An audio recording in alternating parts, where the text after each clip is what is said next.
ਤੇ ਦੂਜੇ ਪਾਸੇ ਆਧੁਨਿਕ ਅਰਥ ਵਿਵਸਥਾ। ਇਸੇ ਤਰ੍ਹਾਂ ਤਕਨੀਕੀ द्वैतवाद है, एक पासे तो पुरानियां उत्पादन दीयां तकनीकां का प्रयोग किया जा रहा तो दूजे पासे उन्नत तकनीकां का प्रयोग किया जा रहा। ठीक है, जिन्हों आप की कह सकते हैं तकनीकी द्वैतवाद। ड्यूलिज्म दो तरह की होगी ना, एक तो परंपरागत पुरानी पिछड़ी हुई तो दूसरे पासे आधुनिक तकनीक। ਜਦੋਂ ਇਹਨਾਂ ਦੋਨਾਂ ਦਾ ਇੱਕ ਅਰਥ ਵਿਵਸਥਾ ਦੇ ਵਿੱਚ ਪਾਇਆ ਜਾਣਾ ਮਿਲਦਾ ਹੈ ਤਾਂ ਉਸ ਨੂੰ ਕਹਿੰਦੇ ਹੈ ਤਕਨੀਕੀ द्वैतवाद।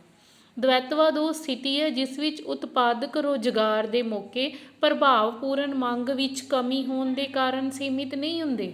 ਕਹਿੰਦਾ ਕਿ ਰੁਜ਼ਗਾਰ ਇਸ ਕਰਕੇ ਘੱਟ ਨਹੀਂ ਹੈ ਕਿ ਉੱਥੇ ਮੰਗ ਘੱਟ ਹੈ, ਬਲਕਿ ਦੋ ਖੇਤਰਾਂ ਦੇ ਵਿੱਚ ਸਾਧਨਾਂ ਅਤੇ ਤਕਨੀਕੀ ਰੁਕਾਵਟਾਂ ਹੈ ਜਿਹਦੇ ਕਰਕੇ ਰੁਜ਼ਗਾਰ ਦੇ ਮੌਕੇ ਘੱਟ ਹਨ।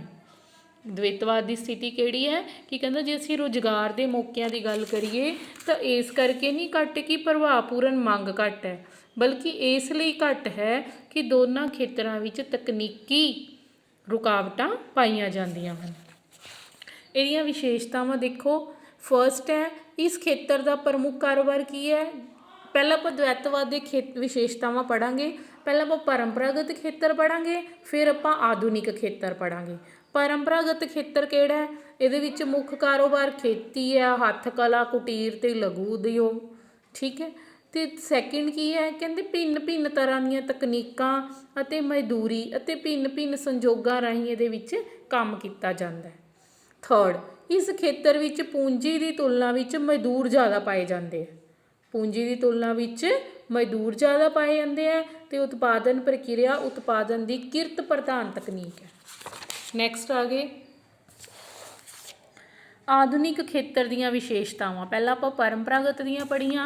परंपरागत विच आपां की पढ़िया कि खेती खेत्र उहदा मुख्य है, उस तो बाद दूजा खेती खेत्र है, हथ कला है, ठीक है, तो लघु उद्योग, कुटीर उद्योग, ये सारे की है परंपरागत खेत्र। तो किरत प्रधान तकनीक उहदे च यूज़ हुंदी है। सैकेंड आ गया तुहाडा आधुनिक खेत्र। आधुनिक खेत्र किहड़ा जिहदे विच प्रमुख काम की है उद्योग लगाने, बाग लगाने, आवाजाही, आर्थिक क्रियावां। साधना दे तकनीकी प्रतिस्थापना की संभावना बहुत सीमित हुंदी है तो जिहड़ा तकनीकी गुणांक है ये बहुत ही स्थिर पाया जाता। मतलब जे तुसी इन्नी पूंजी लगाओगे तो इन्ना प्रोडक्शन होएगा, इहदे विच डिटरमिन है। हुण खेती दे विच असीं निश्चित नहीं कुछ कर सकते। जे मौसम वधिया रह गया, मीह पै गया, फसल वधिया हो गई, जे मीह ना पे तो फसल वधिया नहीं हुई, जे बहुत ज़्यादा पै गए तो भी फसल नूं कोई ना कोई तकलीफ हो जाती है। तो इनका काम की है मुख्य उद्योग, बगान, आवाजाही आदि। इन क्रियावां विच की है कि जो टैक्नीकल कोफिशेंट है ना वो डिटरमिन है।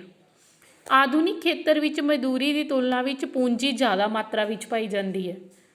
ठीक है, ਉਹਦੇ 'ਚ ਕੀ ਸੀਗਾ ਜਿਹੜੇ परंपरागत सी ਉਹ 'ਚ ਮਜ਼ਦੂਰ ਜ਼ਿਆਦਾ ਪਾਏ ਜਾਂਦੇ ਸੀ, ਇਹਦੇ 'ਚ ਕੀ ਹੈ ਪੂੰਜੀ ਜ਼ਿਆਦਾ ਪਾਈ ਜਾਂਦੀ ਹੈ। ਇਹਨਾਂ ਅਰਥ ਵਿਵਸਥਾ ਵਿੱਚ ਕਿਰਤ ਅਤੇ ਵਿੱਤੀ ਪੂੰਜੀ ਦੇ ਨਾਲ ਨਾਲ ਵਿਕਸਿਤ ਭੂਮੀ ਵੀ ਵਧੇਰੇ ਮਹੱਤਵਪੂਰਨ ਹੈ। ਤਕਨੀਕੀ द्वैतवाद ਦੀ ਵਿਆਖਿਆ। तकनीकी द्वैतवाद आंदा क्यों है, इनकी आप व्याख्या करते हैं। फर्स्ट है साधन उपलब्धि विच अंतर। मतलब दो अपने को खेत्र है, ठीक है, एक खेत्र किहड़ा अपना परंपरागत, दूसरा किहड़ा अपना आधुनिक। परंपरागत विच की है किरत है, आधुनिक विच की है पूंजी प्रधान है। दोनों के विच जिहड़े साधन की उपलब्धता है उहदे च अंतर है। ठीक है, परंपरागत विच किरत प्रधान तकनीक यूज़ हो रही है तो आधुनिक दे विच किहड़ी यूज़ हो रही है पूंजी प्रधान। दोनों दे विच जिहड़ी साधना की अंतर है उहदे करके तकनीकी द्वैतवाद पाया जाता है। सैकेंड उत्पादन फलन विच अंतर। उत्पादन फलन विच किवें अंतर है कि जिहड़ा परंपरागत है वो निश्चित नहीं है। वो तुहानूं मैं पहले दस्सेगा कि खेती जिहड़ी है वो मौसमी है, कदी मौसम वधिया हो गया तो कदी ना होया। बट जिहड़ी ये उद्योगिक खेत्र है, आधुनिक खेत्र है, इहदे विच जिहड़ा फलन है वो निश्चित है, ये डिपेंड नहीं करता अपने क्लाइमेट ते। ठीक है, इस करके इहदे विच जिन्ना आपां इन्वेस्टमेंट करांगे आपां नूं पता है इन्नी क प्रोडक्शन होएगी। ये सीगी तुहाडी तकनीकी द्वैतवाद दीआं ਵਿਆਖਿਆ ਇੱਕ ਤਾਂ ਸਾਧਨਾਂ 'ਚ ਉਪਲਬਧਤਾ, ਕਿਉਂਕਿ ਕਿਸੇ ਖੇਤਰ 'ਚ ਪੂੰਜੀ ਪ੍ਰਧਾਨ ਹੈ, ਜਿਵੇਂ ਕਿ ਖੇਤੀ ਖੇਤਰ, ਅਤੇ ਦੂਸਰੇ ਪਾਸੇ ਉਦਯੋਗਿਕ ਖੇਤੀ ਖੇਤਰ ਵਿੱਚ ਕਿਰਤ ਪ੍ਰਧਾਨ ਹੈ, ਅਤੇ ਜਿਹੜਾ ਦੂਜਾ ਉਦਯੋਗਿਕ ਖੇਤਰ ਹੈ ਉਹ ਪੂੰਜੀ ਪ੍ਰਧਾਨ ਹੈ। ਦੋਨਾਂ ਦੇ ਵਿੱਚ ਸਾਧਨਾਂ 'ਚ ਅੰਤਰ ਹੈ, ਜਿਹਦੇ ਕਰਕੇ ਕਿਹਾ ਜਾਂਦਾ ਹੈ ਕਿ ਤਕਨੀਕੀ ਦਵੈਤਵਾਦ ਪੈਦਾ ਹੁੰਦਾ ਹੈ। ਸੈਕਿੰਡ, ਉਤਪਾਦਨ ਫਲਨ ਵਿੱਚ ਵੀ ਅੰਤਰ ਹੈ, ਕਿਉਂਕਿ ਇਹਦਾ ਉਤਪਾਦਨ ਫਲਨ ਜਿਹੜਾ ਪਰੰਪਰਾਗਤ ਦਾ ਉਹ ਨਿਸ਼ਚਿਤ ਨਹੀਂ ਹੈ, ਬਲਕਿ ਜਿਹੜਾ ਆਧੁਨਿਕ ਖੇਤਰ ਹੈ ਉਹ ਨਿਸ਼ਚਿਤ ਹੈ। ਇਹਨੂੰ ਆਪਾਂ ਇੱਕ ਡਾਇਗਰਾਮ ਦੇ ਰਸਤੇ ਵੀ ਸਮਝਾ ਸਕਦੇ ਹਾਂ। ਡਾਇਗਰਾਮ ਮੈਂ ਤੁਹਾਨੂੰ ਸਮਝਾ ਦਿੰਦੀ ਹਾਂ, ਨਾਲ ਮੇਰੀਆਂ ਲਾਈਨਸ ਦੇਖੋ ਅੰਡਰਲਾਈਨ ਕੀਤੀਆਂ ਹੋਈਆਂ। ਇਹ ਮੈਂ ਤੁਹਾਨੂੰ ਪਿਕਸ ਖਿੱਚ ਕੇ ਵੀ ਸੈਂਡ ਕਰ ਦੂੰਗੀ ਜਾਂ PDF ਬਣਾ ਕੇ ਕਿਸੇ ਤਰੀਕੇ। ਜਿਹੜੇ ਬੱਚੇ ਹਾਲੇ ਤੱਕ ਬੁੱਕਸ ਨਹੀਂ ਲੈ ਸਕਦੇ ਉਹ PDF ਤੋਂ ਵੀ ਪੜ੍ਹ ਸਕਦੇ ਆ, ਨਹੀਂ ਤਾਂ ਜਲਦੀ ਤੋਂ ਜਲਦੀ ਬੁੱਕਸ ਲਓ, ਸਿਰਫ ਲਾਈਨ ਮਾਰਕ ਕਰ ਲਿਆ ਕਰੋ, ਦੇਖ ਕੇ ਪੜ੍ਹਿਆ ਬੁੱਕ ਤੋਂ ਕਰੋ, ਠੀਕ ਹੈ। ਹੁਣ ਇਹ ਦੇਖੋ, ਇਹ ਆਪਣੇ ਕੋਲ ਇੱਕ ਡਾਇਗਰਾਮ ਦਿੱਤਾ ਹੋਇਆ ਉਹਨੇ, ਇੱਕ OX ਐਕਸਿਸ 'ਤੇ ਲੇਬਰ ਹੈ, OY 'ਤੇ ਕੈਪੀਟਲ ਹੈ। ਇਹਦਾ ਜਿਹੜਾ ਤਕਨੀਕੀ ਗੁਣਾਂਕ ਹੈ ਨਾ ਉਹ ਸਥਿਰ ਹੈ। ਸਥਿਰ ਦਾ ਮਤਲਬ ਹੈ ਕਿ ਜੇ ਅਸੀਂ OL ਲੇਬਰ ਅਤੇ OK ਕਿਰਤ ਲਗਾਉਂਦੇ ਹਾਂ ਤਾਂ 100 ਯੂਨਿਟ ਦਾ ਨਿਰਮਾਣ ਕਰਦੇ ਹਾਂ। ਇਹ ਵੱਖ-ਵੱਖ ਸਾਡੇ ABCD ਜਿਹੜਾ ਉਹ OA ਕੀ ਹੈ, ਇਹ ਐਕਸਪੈਂਸ਼ਨ ਪਾਥ ਹੁੰਦਾ। ABCD ਅਲੱਗ-ਅਲੱਗ ਬਿੰਦੂਆਂ 'ਤੇ ਸਾਨੂੰ ਉਤਪਾਦਨ ਸ਼ੋ ਕਰ ਰਹੇ ਹੈ। ਇਹ ਸਾਰੇ ਉਤਪਾਦਨ ਕਰਵ ਹੈ, Q1 Q2 Q3 Q4। Q1 100 units ਨੂੰ ਦਿਖਾ ਰਿਹਾ, Q2 200 ਨੂੰ, Q3 300 ਨੂੰ, Q4 4। ਇਹ ਐਕਸਪੈਂਸ਼ਨ ਪਾਥ ਹੈ, ਗਰੋਥ ਦੱਸ ਰਿਹਾ ਸਾਨੂੰ। ਜੇ ਅਸੀਂ ਧਿਆਨ ਨਾਲ ਦੇਖੋ, ਸਮਝਣ ਦੀ ਕੋਸ਼ਿਸ਼ ਕਰੋ, ਜੇਕਰ ਅਸੀਂ OL ਮਜ਼ਦੂਰ OK ਪੂੰਜੀ ਲਗਾਉਂਦੇ ਹਾਂ ਤਾਂ ਕਿੰਨਾ ਪ੍ਰਾਪਤ ਹੋ ਰਿਹਾ ਸਾਨੂੰ ਉਤਪਾਦਨ? 100 ਯੂਨਿਟਸ, ਠੀਕ ਹੈ। ਅਤੇ ਤਕਨੀਕੀ ਕੀ ਹੋ ਗਿਆ ਆਪਣਾ OL ਅਤੇ OK ਤੋਂ ਆਪਾਂ ਕਿੰਨਾ ਕਰ ਰਹੇ ਹਾਂ? 100।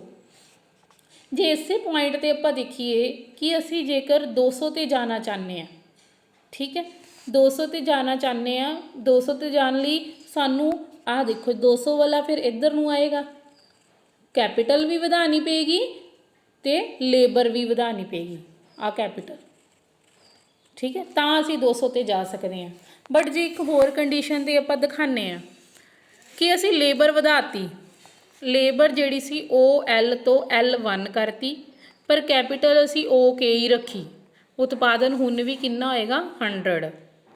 ਸਮਝਣ ਦੀ ਕੋਸ਼ਿਸ਼ ਕਰੋ, ਜਦੋਂ OL ਸੀ ਅਤੇ OK ਸੀ ਅਤੇ ਇਹਦੇ ਨਾਲ ਉਤਪਾਦਨ ਕਿੰਨਾ ਹੋ ਰਿਹਾ ਸੀ? 100 ਯੂਨਿਟਸ। ਅਸੀਂ ਕੀ ਕੀਤਾ? ਲੇਬਰ ਇਨਕਰੀਜ਼ ਕਰਤੀ, L ਤੋਂ L1 ਕਰਤੀ, ਬਟ ਕੈਪੀਟਲ ਇਨਕਰੀਜ਼ ਨਹੀਂ ਕੀਤੀ, ਉਤਪਾਦਨ ਹੱਲੇ ਵੀ 100 ਹੋ ਰਿਹਾ। ਇਟ ਮੀਨਸ ਜਿਹੜੀ ਅਸੀਂ L ਤੋਂ L1 ਲੇਬਰ ਲਗਾ ਰਹੇ ਹਾਂ ਉਹ ਬੇਰੁਜ਼ਗਾਰ ਹੀ ਹੋਏਗੀ, ਛੁਪੀ ਹੋਈ, ਉਹਦਾ ਕੋਈ ਫਾਇਦਾ ਨਹੀਂ ਹੈ, ਠੀਕ ਹੈ। ਇਹਦਾ ਮਤਲਬ ਕਿ ਇਹ ਗੁਣਾਂਕ ਸਥਿਰ ਹੈ ਕਿ ਜਦੋਂ ਅਸੀਂ ਐਨੀ ਕੈਪੀਟਲ ਦੇ ਨਾਲ ਐਨੀ ਲੇਬਰ ਲਗਾਓਗੇ ਤਾਂ ਹੀ 100 ਯੂਨਿਟ ਉਤਪਾਦਨ ਹੋਏਗਾ। ਜੇ ਤੁਸੀਂ L ਵਧਾਈ ਹੈ, L1 ਕੀਤਾ, ਫਿਰ B ਪੁਆਇੰਟ 'ਤੇ ਆ ਜਾਓ, ਫਿਰ ਨਾਲ ਇੱਧਰੋਂ ਕੈਪੀਟਲ ਵੀ ਵਧਾ ਦਿਓ। ਜੇ ਤੁਸੀਂ ਐਨੀ ਕੈਪੀਟਲ ਕਰ ਰਹੇ ਹੋ, ਐਨੀ ਲੇਬਰ ਵਧਾ ਰਹੇ ਹੋ, ਫਿਰ ਤੁਹਾਡਾ ਜਿਹੜਾ ਪ੍ਰੋਡਕਸ਼ਨ ਹੈ 200 ਹੋ ਜੇ। ਇਹ ਦਿਖਾਉਣ ਦੀ ਕੋਸ਼ਿਸ਼ ਕੀਤੀ ਕਿ ਤਕਨੀਕੀ ਗੁਣਾਂਕ ਸਥਿਰ ਹੈ। ਫਿਰ ਇਹਦੀ ਅਸੀਂ ਆਲੋਚਨਾ ਕਰਨੀ ਹੈ। ਇਹ ਆ ਗਈ ਤੁਹਾਡੀ ਆਲੋਚਨਾਤਮਕ ਮੁਲਾਂਕਣ। ਆਲੋਚਨਾ 'ਚੋਂ ਕੀ ਕਹਿੰਦਾ ਹੈ? ਅਲਪ ਰੁਜ਼ਗਾਰ ਲਈ ਕੋਈ ਹੱਲ ਨਹੀਂ। ਇਹਨੇ ਕੋਈ ਸਲਿਊਸ਼ਨ ਨਹੀਂ ਦਿੱਤਾ ਕਿ ਜਿਹੜਾ ਅਲਪ ਰੁਜ਼ਗਾਰ ਹੈ ਉਹਨੂੰ ਕਿੱਦਾਂ ਸੋਲਵ ਕੀਤਾ ਜਾ ਸਕਦਾ ਹੈ। ਸਿਰਫ ਇੱਕ ਵਿਆਖਿਆ ਕੀਤੀ ਕਿ 2 ਤਰ੍ਹਾਂ ਦੇ ਖੇਤਰ ਹੈ। ਉਹ ਵਾਸਤਵਿਕ ਮਾਨਤਾ ਕਿ ਤਕਨੀਕੀ ਅਨੁਪਾਤ, ਜਿਵੇਂ ਇਹਨੇ ਡਾਇਗਰਾਮ 'ਚ ਵੀ ਦਿਖਾਇਆ, ਨਿਸ਼ਚਿਤ ਹੁੰਦਾ, ਪਰ ਹਮੇਸ਼ਾ ਨਿਸ਼ਚਿਤ ਨਹੀਂ ਹੁੰਦਾ। ਨਵੀਂ ਟੈਕਨੋਲੋਜੀ ਆ ਰਹੀ ਹੈ, ਨਵੀਆਂ ਰਿਸਰਚ ਹੋ ਰਹੀਆਂ, ਇਹਦੇ ਨਾਲ ਕੀ ਹੈ ਕਿ ਤਕਨੀਕੀ ਗੁਣਾਂਕ ਹਿੱਲ ਜਾਂਦਾ। ਕੇਵਲ ਤਕਨੀਕੀ ਤੱਥਾਂ ਦਾ ਧਿਆਨ, ਇਹਨੇ ਤਕਨੀਕੀ ਤੱਥਾਂ 'ਤੇ ਧਿਆਨ ਕੀਤਾ, ਬਾਕੀ ਦੇ ਸਾਰੇ ਮਨੋਵਿਗਿਆਨਿਕ, ਸਮਾਜਿਕ ਸਾਰੇ ਤੱਥਾਂ ਦੀ ਉਲੰਘਣਾ ਕਰਤੀ। ਤੱਥਾਂ ਦੀ ਵਿਆਖਿਆ ਹੀ ਨਹੀਂ ਕੀਤੀ ਇਹਨੇ। ਪਰੰਪਰਾਗਤ ਖੇਤਰ ਵਿੱਚ ਪਾਈ ਜਾਣ ਵਾਲੀ ਬੇਰੁਜ਼ਗਾਰੀ ਕਿੱਦਾਂ ਦੀ ਹੈ, ਕਿਵੇਂ ਪਾਈ ਜਾਂਦੀ ਹੈ, ਉਹਦੀ ਸਪਸ਼ਟ ਰੂਪ ਨਾਲ ਕੋਈ ਵਿਆਖਿਆ ਨਹੀਂ ਹੈ। ਸਾਰੇ ਅਲਵਿਕਸਿਤ ਦੇਸ਼ਾਂ ਵਿੱਚ ਲਾਗੂ ਨਹੀਂ ਹੁੰਦਾ, ਕਿਉਂਕਿ ਸਾਰੇ ਕਿਤੇ ਹੀ ਆਯਾਤਿਤ ਤਕਨੀਕ ਦੇ, ਉਹ ਕਹਿੰਦੇ ਕਿ ਦਵੈਤਵਾਦ ਸਿਧਾਂਤ ਦੀ ਇਹ ਵੀ ਮਾਨਤਾ ਉਚਿਤ ਨਹੀਂ ਹੈ ਕਿ ਆਧੁਨਿਕ ਖੇਤਰ ਦਾ ਵਿਕਾਸ ਸਿਰਫ ਜਦੋਂ ਅਸੀਂ ਤਕਨੀਕ ਨੂੰ ਇੰਪੋਰਟ ਕਰਦੇ ਹਾਂ ਤਾਂ ਹੀ ਹੁੰਦਾ ਹੈ। ਪਰ ਹਮੇਸ਼ਾ ਇਹ ਗੱਲ ਸਹੀ ਨਹੀਂ ਹੈ। ਕਈ ਕੰਟਰੀਜ਼ ਆਪ ਵੀ ਤਕਨੀਕ ਦੀ ਰਿਸਰਚ ਕਰਦੀ ਹੈ। ਇਹ 5 ਜਿਹੜੀਆਂ ਆਲੋਚਨਾਵਾਂ ਵੀ ਕਰਨੀਆਂ।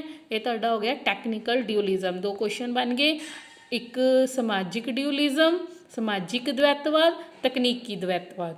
ਠੀਕ ਹੈ, 2 ਕੁਐਸਚਨ ਕਰਨੇ ਇਸ ਚੈਪਟਰ 'ਚੋਂ। ਟੋਟਲ ਆਪਾਂ ਇੱਕ ਹੈਰੋਡੋਮਰ ਮਾਡਲ ਕੀਤਾ, ਇੱਕ ਡਿਊਲਿਜ਼ਮ। ਇਹ ਤੁਹਾਡਾ ਸੈਕਿੰਡ ਯੂਨਿਟ ਅੱਜ ਕੰਪਲੀਟ ਹੋ ਗਿਆ। ਫਿਰ ਵੀ ਜੇ ਕਿਸੇ ਬੱਚੇ ਨੂੰ ਕੋਈ ਪ੍ਰੋਬਲਮ ਹੈ, ਸਮਝ ਨਹੀਂ ਆਉਂਦੀ, ਤਾਂ ਉਹ ਮੇਰੇ ਕੋਲੋਂ ਪੁੱਛ ਸਕਦਾ ਹੈ। ਥੈਂਕਸ ਬੇਟਾ।